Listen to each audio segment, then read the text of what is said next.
The provided diagram illustrates the process of electricity generation, using coal as the primary fuel source. Overall, the process is a multi-stage cycle that begins with the burning of coal and culminates in the production of electricity through two separate turbine systems. A key feature of this method is the cleaning of raw gases and the recovery of heat to maximize efficiency. The process begins when coal is fed into a furnace and combusted with oxygen. This combustion produces raw syngas and a byproduct called slag, which is subsequently removed. The raw syngas then moves to a separate unit where pollutants such as CO2, mercury, and sulfur are removed. The resulting purified syngas is then used to power a gas turbine, which in turn drives a generator to produce electricity. In the next stage, the hot exhaust gases from the gas turbine are recycled into a heat recovery steam generator. This generator heats water to produce steam, which then drives a second generator via a steam turbine, creating a further supply of electricity. Finally, the flue gases from this generator are released into the atmosphere, completing the entire process. The process begins when coal is fed into a furnace and combusted with oxygen. This combustion produces raw syngas and a byproduct called slag, which is subsequently removed. The raw syngas then moves to a separate unit where pollutants such as CO2, mercury, and sulfur are removed. The resulting purified syngas is then used to power a gas turbine, which in turn drives a generator to produce electricity. In the next stage, the hot exhaust gases from the gas turbine are recycled into a heat recovery steam generator.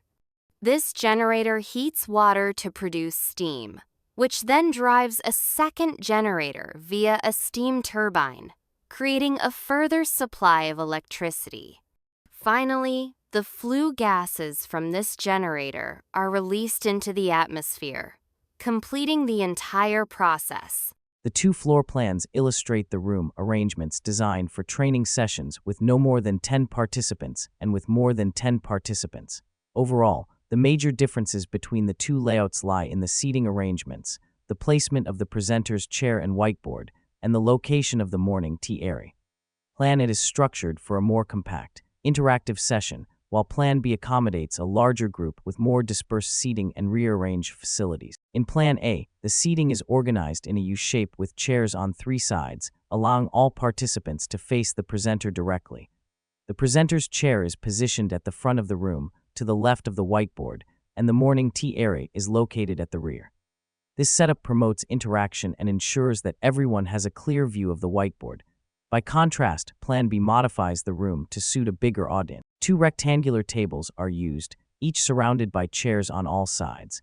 The presenter's chair and whiteboard have been repositioned to the bottom of the room, creating a different focal point.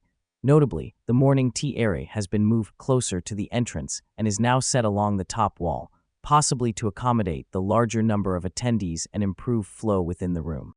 The maps illustrate the transformation of Laverton Docks between 1980 and the present day. Overall, the area has undergone a significant shift from an industrial shipping zone to a more residential and recreational area, with the removal of cranes and warehouses and the addition of community facilities and modern infrastructure. In 1980, the docks were dominated by industrial features. The northern part included several warehouses and cranes, while the central dock area was filled with numerous cargo ships. To the south, more warehouses and a crane lined the coastal route, further emphasizing the area's commercial focus. In contrast, the present-day map shows that most of the industrial elements have been removed. The warehouses in the north have been replaced by an education center, a sailing club, and a children's playground. A flood barrier has been added across the river to prevent water damage, and a bridge has been constructed to connect both sides of the docks.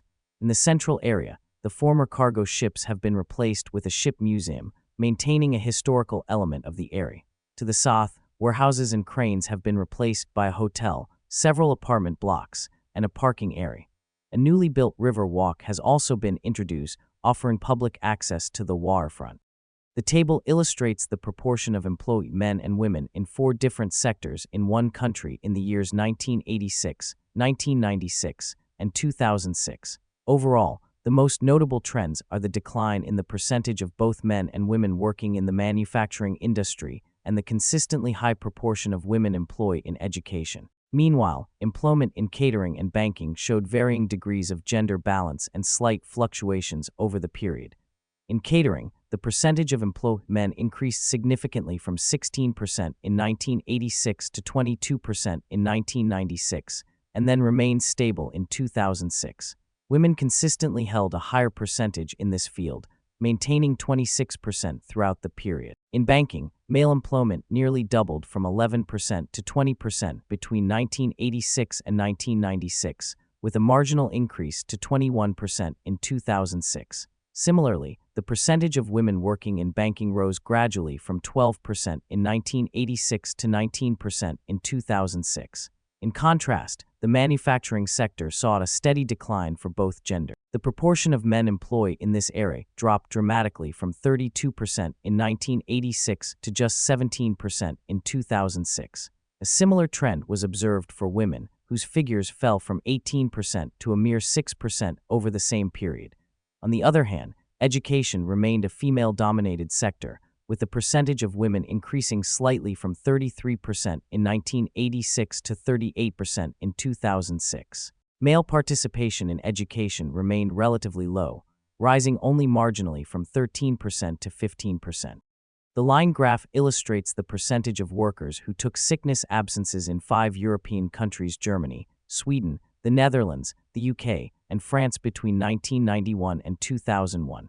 Overall, the Netherlands consistently had the highest percentage of workers taking sickness absences, while Germany had the lowest. Over the decade, the percentage of workers taking sickness absences decreased in the Netherlands and France, while it showed an upward trend in Sweden and the UK. Germany experienced a slight decline followed by stability. In 1991, the Netherlands had the highest percentage of workers with sickness absences at around 5.5%, followed closely by France at approximately 4.5%. Both countries experienced a downward trend over the following years, with the Netherlands seeing a significant drop to about 3.5% in 1996 before gradually increasing again to around 4.8% by 2001. France, on the other hand, showed a consistent decrease throughout the decade, reaching its lowest point of around 3% by the end of the period. Germany started with the lowest percentage of workers taking sickness absences at just over 1.5% in 1991. This figure decreased slightly over the next few years and then remained stable at around 1.25% from 1995 onwards. In contrast, Sweden and the UK, which began with similar percentages to Germany, experienced different trends. Sweden saw a steady rise, overtaking Germany and the UK by the late 1990s and reaching nearly 4% by 2001. The UK percentage also increased slightly from about 2% in 1991 to just over 3% in 2001. The bar chart compares the amount of money allocated by 5 organizations to 4 categories: machinery, building, staff training, and research. Units are measured in millions of dollars. Overall, there are significant differences in investment patterns among the organizations. While some organizations, such as Organization B, allocated most of their funds to a single category like building, others, like Organization C, distributed their investments more evenly across the 4 categories. In detail, Organization B had the largest investment in building, spending over $1.8 million, which was the highest figure recorded among all categories and organizations. Similarly, Organization A invested heavily in staff training, contributing $1.6 million, followed by Organization D with approximately $1.4 million in the same category. Organization E focused primarily on machinery, with around $1.5 million allocated to this area. On the other hand, Organization C showed a more balanced distribution of funds across all 4 categories, with investments ranging between $0.8 and $1.2 million. Additionally, research received the least funding overall, with no organization allocating more than $1.2 million to this category. Organization E, while prioritizing machinery and building, allocated significantly less to staff training and research, making it one of the most selective organizations in terms of investment focus. The provided bar chart depicts the percentage of individuals in the UK who included 5 portions of fruits and veggies in their daily diet from 2001 to 2008. The data is divided into 3 categories: children, men, and women. Overall, all groups showed an upward trend in their consumption. Women consistently had the highest proportion, followed by men and children, throughout the surveyed period. At the start of the course, less than a quarter of UK women ingested 5 servings of fresh produce in one day. However, this figure steadily grew over the years and hit a peak at 35% in 2006 before dropping to exactly 30% in 2000. Regarding children, their percentage remained relatively stable in the first 3 years at approximately 12.5%, and a similar pattern was observed in the men bracket during the same period, with their proportion remaining around 17.5%. Over the following 3 years, men witnessed a significant growth of nearly 10% and peaked at 27.5% in 2006, whereas, in the same years, the children group slightly increased and did not reach its highest point until 2007 at about 26.5%. Towards the end of the inspected duration, both men and children groups underwent a minor decline and ended at 26% and 24%, respectively. The bar charts illustrate the proportion of food and goods purchased from supermarkets in 3 European countries: Country A, Country B, and Country C in 1998 and 2008. Overall, the percentage of both food and goods bought in supermarkets increased across all 3 countries over the 10-year period.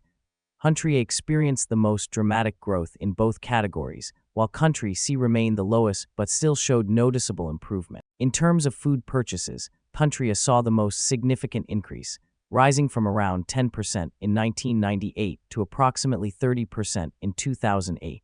Country B also experienced growth, albeit more modest, with figures going from just above 20% to about 25%. Meanwhile, Country C had the lowest food purchase percentages in both years, increasing slightly from about 5% to nearly 10%. Regarding goods bought from supermarkets, the trend was similar. Country A's figures surged from roughly 5% in 1998 to nearly 35% in 2008, making it the highest among the 3.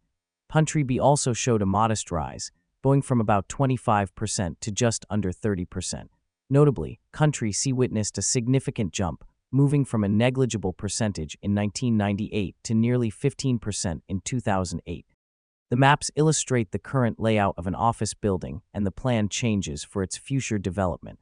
Overall, the office building is set to undergo several structural changes, including the removal of the kitchen and canteen, the addition of new functional areas such as a meeting room and an outdoor seating area, and the rearrangement of entrances to improve access. At present, the northern part of the building contains a kitchen, canteen, storeroom, and WC. In the future plan, the kitchen and canteen will be removed to make way for a new meeting area equipped with chairs, located on the far right.